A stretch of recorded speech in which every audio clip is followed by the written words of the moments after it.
আসসালামু আলাইকুম প্রিয় দর্শক। দূরের এবং কাছের দেশ বা দেশের বাহিরে যে যেখান থেকে আমার ভিডিওটি দেখছেন, আপনাদের সবাইকে আজকের নতুন রেসিপিটি দেখার আমন্ত্রণ জানাচ্ছি। আমি রেশমা বগুড়া থেকে আজকে আপনাদেরকে তৈরি করে দেখাচ্ছি ভীষণ মজার উত্তরবঙ্গের ঐতিহ্যবাহী অত্যন্ত জনপ্রিয় একটি খাবার, সেটা হচ্ছে আলু ঘাটি। আমি আজকে গরুর মাংস দিয়ে এই আলু ঘাটি রান্না করে দেখাবো। এটা এতটাই মজার হবে, আপনি আলু ঘাটির কালার দেখলেই বুঝতে পারবেন, স্বাদ মুখে লেগে থাকবে।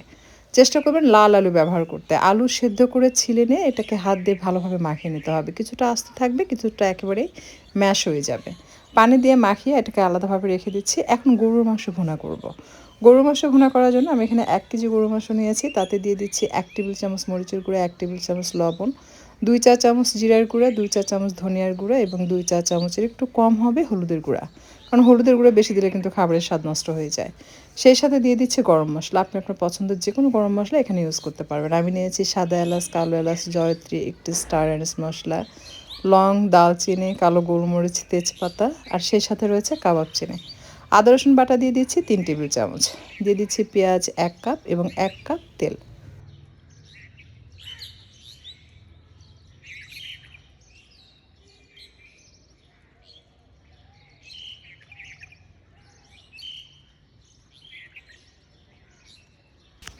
আস্ত কয়েকটা কাঁচামরিচে ঢাকনাতে ঢেকে এটাকে মাঝারি থেকে কম তাপে রেখে রান্না করে নিতে হবে, যতক্ষণ পর্যন্ত মাংস সেদ্ধ হয়ে ঠিক এরকম ভুনা ভুনা হয়ে না আসবে। এখন রান্না করব আলু ঘাটি। তেলের মধ্যে 2টো তেজপাতা দিলাম আর 1 চা চামচ জিরা দিয়েছি ফোড়নের জন্য। জিরা ফুটে উঠলে দিয়ে দিলাম পেঁয়াজ কুচি এবং ফালি করে কাটা কাঁচামরিচ, আর সেই সাথে দিয়ে দিচ্ছি গরম মশলা। আমি যেটা হাতে নিয়েছি এটা হচ্ছে বস। গরুর মাংস দিয়ে আলু ঘাটি রান্না করলে বস মশলাটা ব্যবহার করবেন। টেস্ট একদম আপনার মজলিসের আলু ঘাটি যেরকম হয় ওরকম হবে। পেঁয়াজ বেরেস্তা হয়ে আসলে পানি দিয়ে দিচ্ছে মশলা কষানোর জন্য। দিলাম 1.5 চা চামচ মরিচের গুঁড়া, 1.5 চা চামচ জিরার গুঁড়া, 1 চা চামচ ধনিয়ার গুঁড়া, স্বাদ মতো লবণ, 1 টেবিল চামচ আদা রসুন বাটা এবং 1.5 চা চামচের মতো হলুদের গুঁড়া। অনবরত নেড়েচেড়ে মশলা খুব ভালোভাবে কষিয়ে নিতে হবে। তেল মশলা সেপারেট হয়ে আসলে অ্যাড করে দিতে হবে সেদ্ধ করে মেখে রাখা আলু। সম্পূর্ণ আলু দিয়ে অনবরত নেড়েচেড়ে কিন্তু এটাকে কষাতে হবে, তা না হলে নিচে থেকে লেগে যাবে বা পুড়ে যাবে। আলু ভালোভাবে কষানো হয়ে গেলে দেখবেন আলু আঠালো হয়ে যাবে। সেই পর্যায়ে আলুকে আবারও ভালোভাবে কষানোর জন্য একটু পানি ব্যবহার করতে হবে। আপনি মশলার সাথে একবার আলু কষিয়ে যে গ্রেভির জন্য পানি দিয়ে দিবেন সেটা কিন্তু করা যাবে না, তাহলে কিন্তু এই ঘাঁটি থেকে আদা রসুনের স্মেল পাবেন, সেদ্ধ আলুর স্মেল পাওয়া যায়, ওইটা কিন্তু খেতে ততটা ভালো লাগে না। আপনারা লক্ষ্য করলে বুঝতে পারবেন এই পর্যায়ে কিন্তু আমি পানি দিয়েছি আলু ঘাঁটিকে কষানোর জন্য। অনবরত নাড়াচাড়ার উপরে থাকতে হয়, তা না হলে কিন্তু লেগে যায়। যখন এরকম টেনে আসবে সেই পর্যায়ে অ্যাড করতে হবে ফুটন্ত গরম পানি। গ্রেভির জন্য এই পর্যায়ে পানিটা একটু বেশি করে দিতে হবে, একদম পাতলা পাতলা করে, যেন পরবর্তীতে হাই ফ্লেমে রেখে একটু সময় নিয়ে খুব সুন্দরভাবে রান্না করা যায়। কারণ এই আলু ঘাটি যত সময় নিয়ে আপনি রান্না করবেন খাবারের স্বাদ তত বেশি ভালো আসে।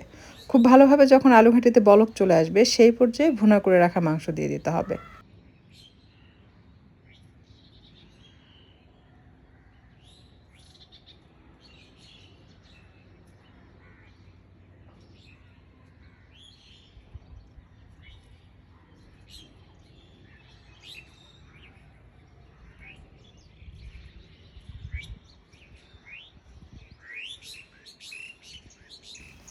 বেশ কিছুক্ষণ ঢাকনা দিয়ে ঢেকে রান্না করার পর এই পর্যায়ে দিয়ে দিব ভাজা জিরার গুঁড়া।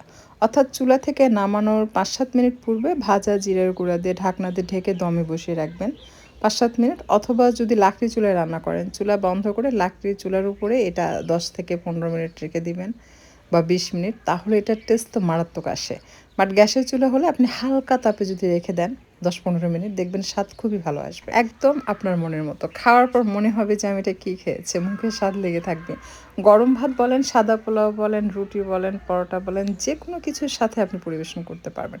এটা এতটাই মজার হয়, আপনার কালার দেখেও নিশ্চয়ই বুঝতে পারছেন। যে কোনো খাবারের কিন্তু কালার বা লুক দেখলেও বোঝা যায় যে এটা কতটা মজার হতে পারে। আপনারা হয়তো ইউটিউবে অনেকেই আলু ঘাঁটির রেসিপি দেখেছেন, যদি কম্পেয়ার করেন তাহলে বুঝতে পারবেন যে আসলে এটা মজা হবে কিনা।